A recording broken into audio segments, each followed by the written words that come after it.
La guerre au Niger. Dernières informations. La situation de la guerre au Niger prend son origine dans un ultimatum de 7 jours pour rétablir le président Bazoum au pouvoir. Des négociations entre la CEDEAO et les putschistes nigériens ont été entreprises, mais elles se sont avérées infructueuses, poussant ainsi la CEDEAO à envisager une option militaire. Le Nigeria, en collaboration avec certains pays de la CEDEAO, tels que le Sénégal, le Bénin et la Côte d'Ivoire, a annoncé son intention d'intervenir militairement au Niger pour résoudre la crise.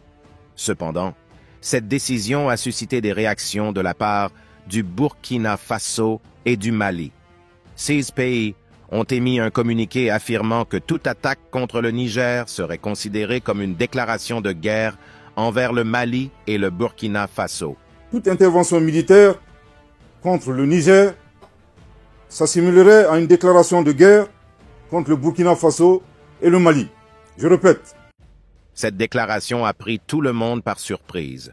Les dernières nouvelles indiquent que le Sénat nigérian aurait refusé une intervention militaire au Niger, tout comme le Sénégal. Je disais que les sanctions contre le peuple du Niger risquent d'amener ce pays-là et ce peuple à se liguer avec le régime actuel contre les autres peuples de la sous-région et amener une situation qui peut ne pas être favorable pour l'entente entre les peuples de la sous-région. Mais au-delà, elle risque de renforcer la rébellion, à contrario.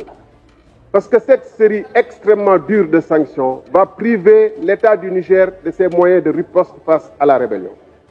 Mais je voudrais également dire que notre adhésion à la CEDEAO, qui s'est faite sans que les peuples aient été consultés à travers un référendum, ne signifie pas un blanc-seing accordé à des chefs d'État, à un syndicat de chefs d'État, pour décider d'amener une des guerres qui risque d'être les plus meurtrières dans la sous-région, qui risque de scinder la sous-région en deux parties. D'un côté, des États qui seraient favorables au Niger et à son régime actuel, et de l'autre, occidental en particulier, ce qui risque de renforcer la haine déjà vivace des pays et des peuples de cette sous-région vis-à-vis de l'Occident.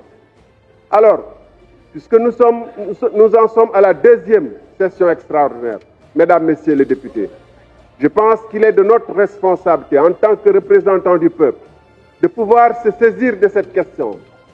Il ne nous coûte rien d'en débattre. Il ne nous coûte rien d'inviter nos différents chefs d'État, en particulier le chef d'État du Sénégal, à ne pas engager le pays sans l'adhésion du peuple sénégalais et sans l'adhésion de sa représentation nationale à ce qui est en train de se préparer au Niger, qui déjà risque d'avoir des répercussions sur la communauté sénégalaise et les autres communautés émigrées dans les pays d'émigration que sont le Niger, le Burkina, le Mali, etc., la Guinée. Nous sommes très nombreux en tant que Sénégalais à être présents dans ces pays-là. Et nous ne pouvons pas risquer la sécurité et les intérêts de nos populations pour aller soutenir contre le peuple nigérien qui... En revanche, le Bénin et la Côte d'Ivoire maintiennent leur position ferme en faveur de cette intervention. Nous condamnons la tentative de coup d'État au Niger, qui constitue une grave menace à la paix et à la sécurité dans la sous-région. Bien évidemment, nous soutenons les initiatives de la CEDEAO visant à rétablir l'ordre constitutionnel dans ce pays, frère, et à permettre au président Mohamed Bazoum, président démocratiquement élu, d'exercer librement ses fonctions. Ceci est essentiel. Pendant ce temps, au Niger, un rassemblement de soutien à l'armée a eu lieu, avec la population prête à combattre aux côtés des forces militaires. Nous, en tant que Nigériens, nous nous sommes dit que si les militaires ont décidé d'intervenir par rapport à cette situation, et que nous sommes quand même avec eux. Et par rapport à ça, nous sommes déterminés à partir là où ils veulent. Et nous ne sommes même pas pour les négociations. Le Niger appartient aux Nigériens. L'Association des femmes de militaires apporte également son soutien au pouvoir en place.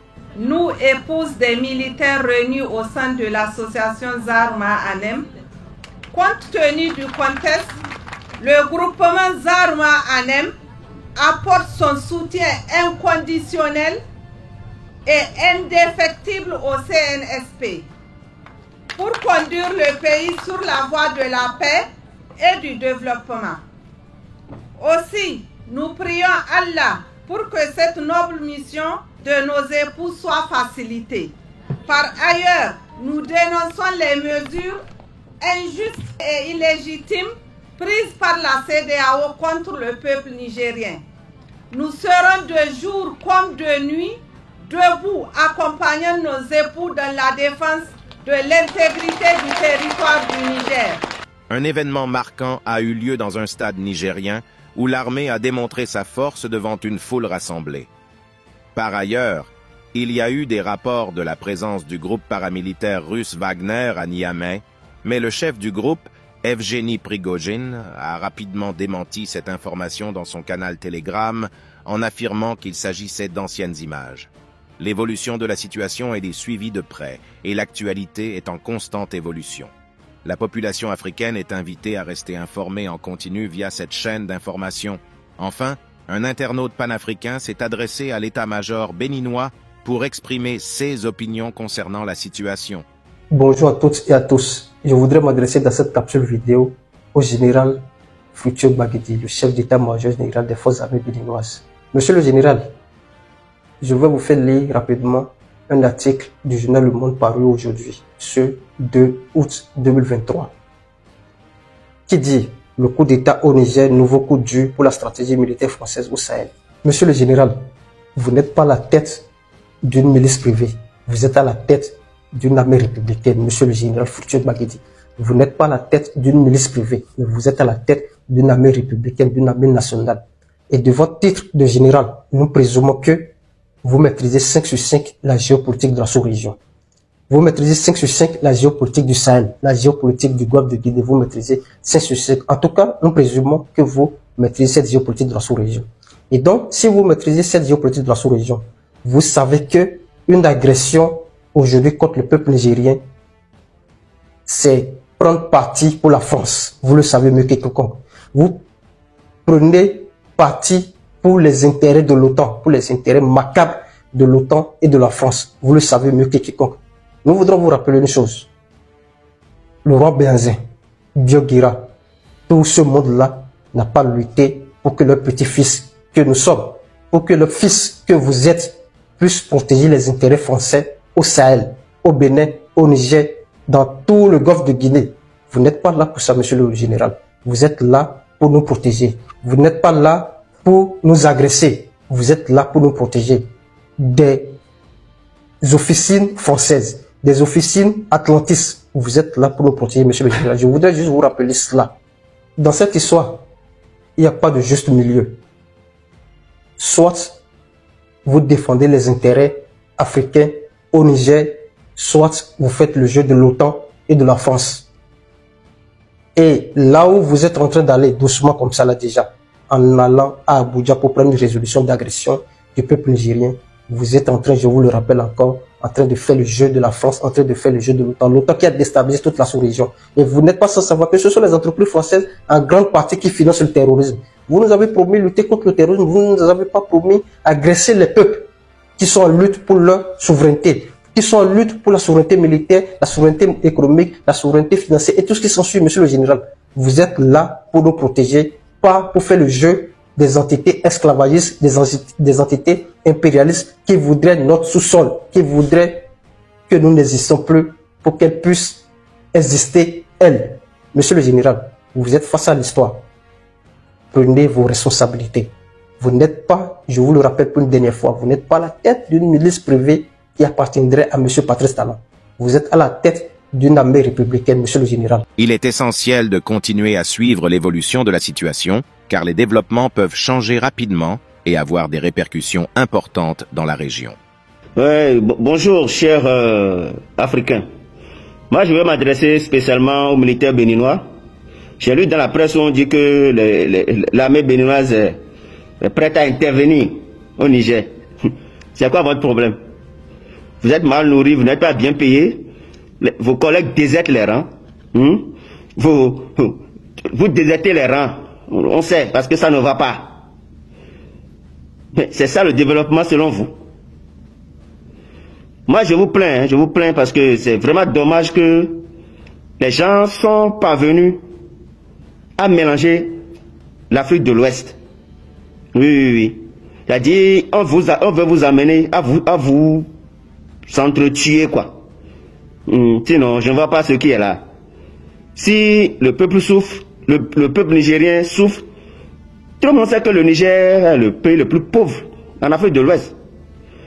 Alors que c'est un pays qui est très riche. Ils sont plus riches que le Bénin. Mais quand on parle de pays pauvres en Afrique de l'Ouest, tout le monde mentionne le Niger. Réfléchissez. Oui. Vous irez affronter le Mali, vous irez affronter le Burkina Faso, vous irez affronter l'Algérie qui est une puissance militaire. Vous irez affronter la Mauritanie, la Guinée. À cause de quoi? Si vous allez mourir, la CEDEAO ne fera rien pour aider votre famille. L'État ne fera rien pour aider votre famille. Vous allez mourir, vos enfants vont souffrir. Vous êtes formés, vous avez été formés pour servir le pays. Pas pour aller défendre les intérêts des Occidentaux en tuant vos frères noirs comme vous, un pays voisin, le Niger. Ah oui, réfléchissez. L'armée, elle est souveraine. Hein. Faut pas tomber dans des pièges comme ça. C'est un piège. C'est un piège, les gars. Je vous dis, c'est un piège. Vous allez mourir cadeau. Parce que quand il y a la guerre, on ne peut pas dire que vous êtes les plus forts. Non, du tout. Quand il y a la guerre, il y a des morts des deux côtés. Oui. Pensez à vous. Ok? Pensez à vous. Si vous restez vivant et que vous souffrez, c'est mieux que vous mourrez, que vous laissez votre famille les laisser souffrir. Moi, je ne vois pas ce qui concerne le Bénin dans ce que vous voulez aller faire là. Les affaires, ce n'est pas la guerre. Ok? Donc, le Bénin n'a rien à y gagner. Même le projet de pipeline entre le Bénin et le Niger là. Après ce que vous voulez faire là, le Bénin va perdre ce marché là. C'est clair. Ça là, c'est clair. Donc, en fait, vous n'avez rien à y faire dans ce truc là, quoi. Ça ne vous concerne pas. Pourquoi aller comment dire, déclarer la guerre à un pays souverain? Le peuple soutient les militaires. Vous voulez aller faire quoi? Si c'est que le peuple ne soutenait pas les militaires, on peut comprendre. Mais le peuple soutient les militaires. Mais vous voulez aller faire quoi? Que voulez-vous aller faire? Si la Côte d'Ivoire veut aller intervenir, laissez-les intervenir, ça c'est leur problème. Le Nigeria. Les problèmes qui sont au Nigeria, c'est beaucoup. C'est beaucoup.